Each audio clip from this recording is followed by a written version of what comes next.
A narrow staircase descends beneath a crowded street, worn stone steps leading down into cool, dim air. At the bottom, a wooden door opens into a room that feels strangely complete. The ceiling rises far above head height, taller than most modern living rooms.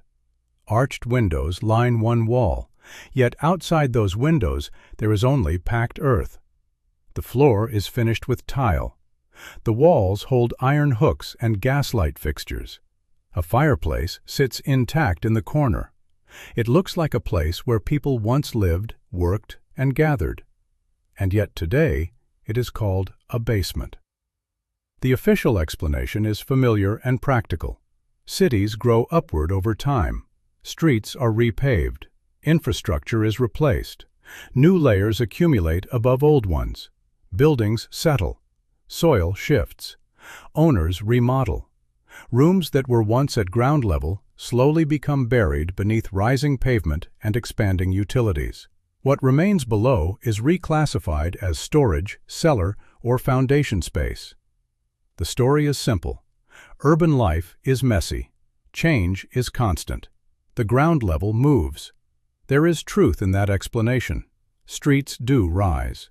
Repairs do add layers. Flood control projects do alter elevation.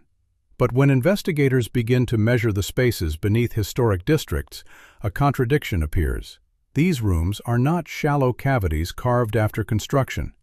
They are full architectural environments. Ceilings reach 3, sometimes 4 meters high. Windows align in orderly rows.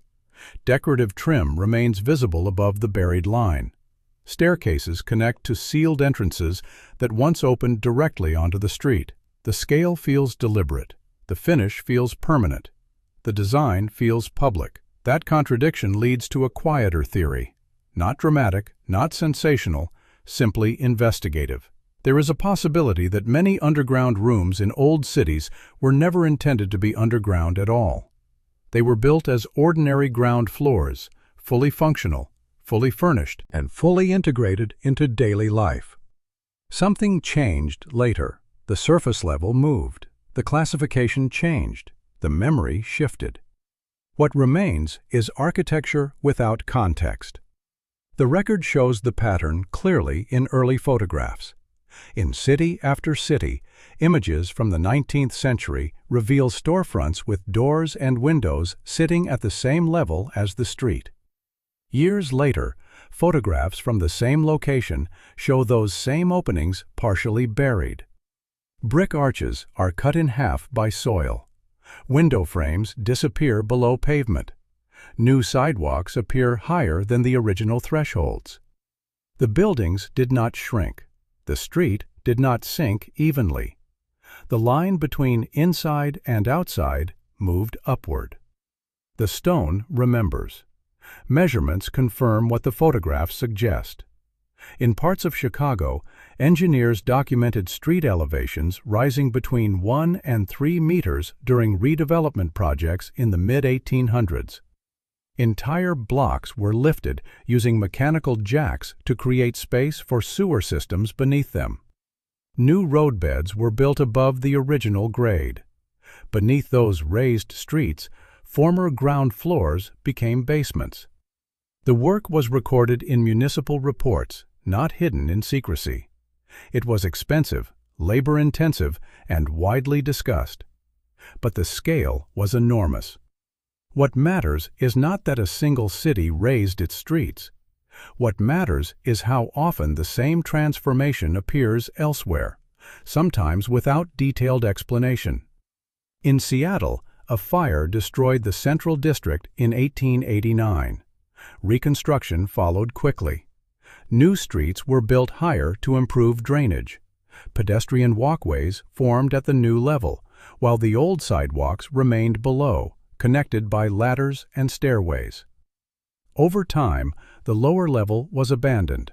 The upper level became normal. The pattern repeats. Old maps reveal another layer of evidence. Early survey drawings show building entrances aligned with original ground contours. Later maps display identical structures with different reference elevations. The buildings did not move. the terrain designation changed. Surveyors recorded new baseline heights, often after major infrastructure projects or flood mitigation efforts. The official explanation describes practical adaptation. Drainage required higher grades. Sanitation demanded deeper pipes. Engineers adjusted the surface accordingly. The logic is sound. The documentation exists. But when researchers compare multiple cities, they find similarities that extend beyond sanitation or flood control. In London, Paris, Boston, and St. Petersburg, historic districts contain networks of subterranean rooms with ceilings high enough for full occupancy. Many include decorative molding, fireplaces, and finished flooring. These features exceed the requirements of simple storage space. They resemble living quarters, offices, or shops. The architecture suggests long-term human use. The question is simple. Why build a basement as carefully as a home? One explanation offered by historians focuses on commercial design. Merchants often built deep foundations to stabilize structures on soft ground. Extra height allowed ventilation and protection against moisture. Cellars stored goods. Workshops required space. That reasoning explains some cases. It fits warehouse districts and manufacturing zones. It aligns with records of merchants protecting inventory from flooding or theft. Yet it fails to explain the residential details found in many of these rooms. Fireplaces imply habitation. Windows imply visibility. Ornamentation implies pride. Eyewitness descriptions from the late 19th century provide another clue. Newspaper accounts describe workers digging out buried storefronts during renovation projects. Articles mention discovering intact rooms beneath existing sidewalks, complete with furniture fragments and signage. These discoveries were treated as curiosities, not mysteries. Journalists described them briefly and moved on. City planners focused on modernization. The older layers were sealed again or converted into storage. The record is still there. Engineering documents also reveal how rapidly urban surfaces changed during periods of expansion. In several North American cities, street elevation projects occurred within a single decade. Contractors added fill material, sometimes measured in millions of cubic meters. New retaining walls held the higher grade in place. Sewer lines were installed beneath the new surface. Sidewalks were rebuilt at the new level. Buildings adapted by extending stairways downward to reach former entrances. What changed was the reference point. Legal definitions followed the physical transformation. Property records began to classify the lowest accessible floor as a basement, regardless of its original design. Zoning laws reinforced the terminology. Insurance policies adopted the same language. Over time, official documents normalized the idea that these spaces had always been subterranean. The shift was administrative, not architectural. Language reshaped memory.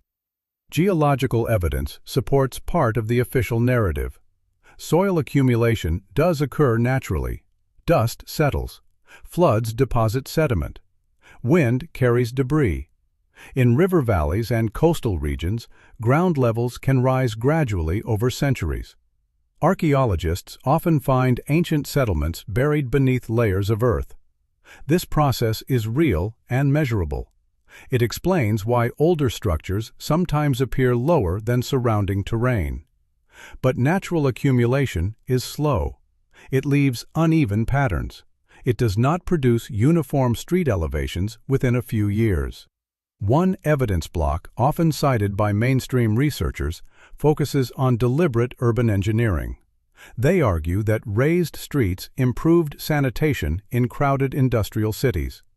Before modern sewer systems, waste flowed through open channels. Higher roadbeds allowed gravity-driven drainage and reduced disease outbreaks. Historical records confirm these public health initiatives. Mortality rates fell after sanitation improvements. cities grew safer. That explanation carries strong evidence. It accounts for many documented projects. Yet it does not fully explain why so many buried rooms retain architectural features designed for everyday life rather than temporary storage. It explains the motive for raising streets. It does not explain the completeness of the spaces left behind. When investigators widen the scale, the pattern becomes difficult to ignore. Similar buried floors appear in cities separated by oceans and political systems. The architecture differs in style, yet the structural relationship remains consistent. Finished rooms lie below modern street level. Windows are partially submerged.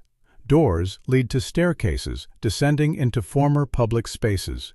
In each case, the official record references redevelopment, sanitation, or disaster recovery. Different reasons, same outcome. Economic forces provide another lens. Urban land is valuable. Rebuilding from scratch is expensive. Raising streets allows cities to modernize infrastructure without demolishing entire districts. Contractors add new layers above existing foundations, saving time and money. Bureaucracies favor solutions that preserve revenue and minimize disruption. Over time, incremental changes accumulate into major transformations. No single decision appears dramatic. The shift happens quietly. Classification also plays a role. Once a room falls below the current street level, building codes redefine it as a basement. Regulations restrict occupancy. Lighting requirements change.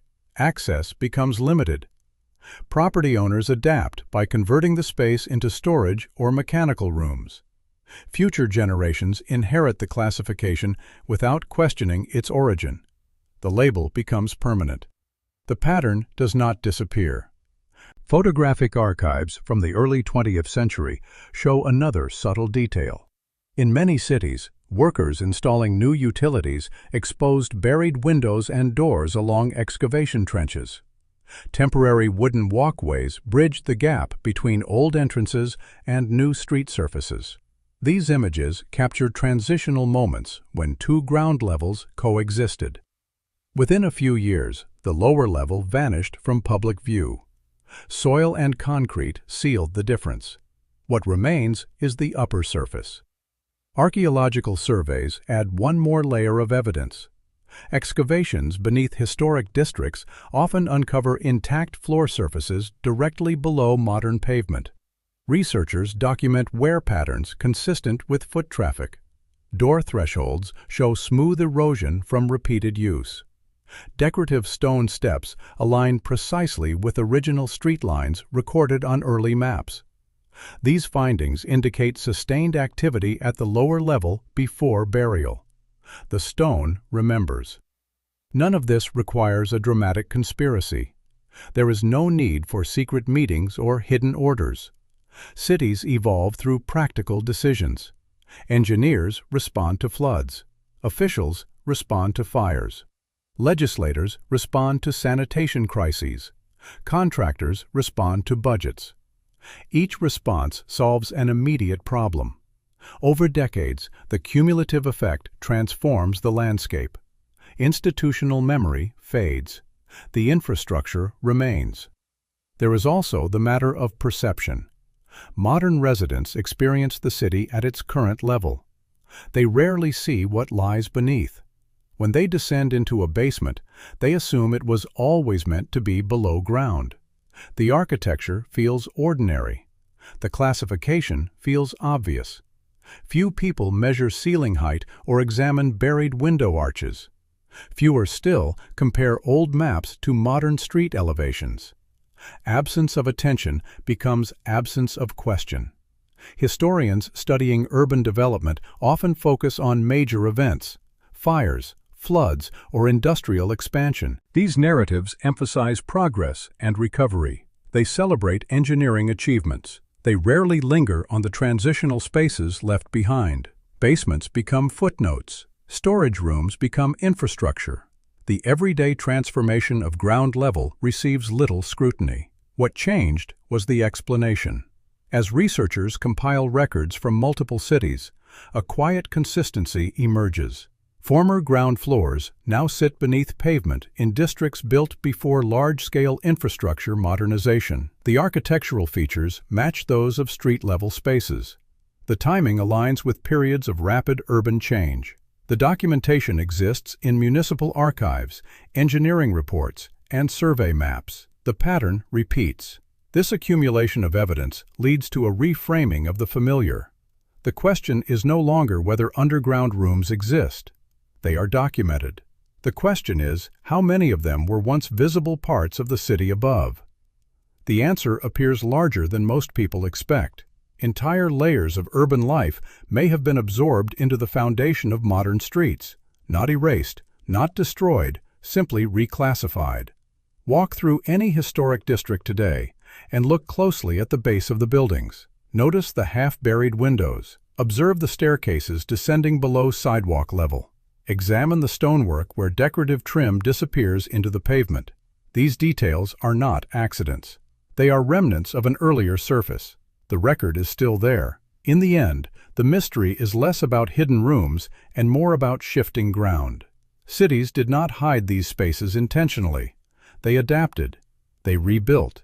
They layered new solutions over old ones. Over time, the visible world moved upward, leaving former streets and living spaces below. The transformation was gradual. The memory was not. The unsettling realization is simple. Beneath the pavement of many historic cities, there are complete rooms with ceilings taller than a modern house, windows aligned to vanished streets, and floors worn smooth by people who once walked at that level. They are called basements now. They function as storage now. But their design tells a different story. They were never meant to be underground. And the real question is not whether the theory sounds strange, but whether anyone with the tools to verify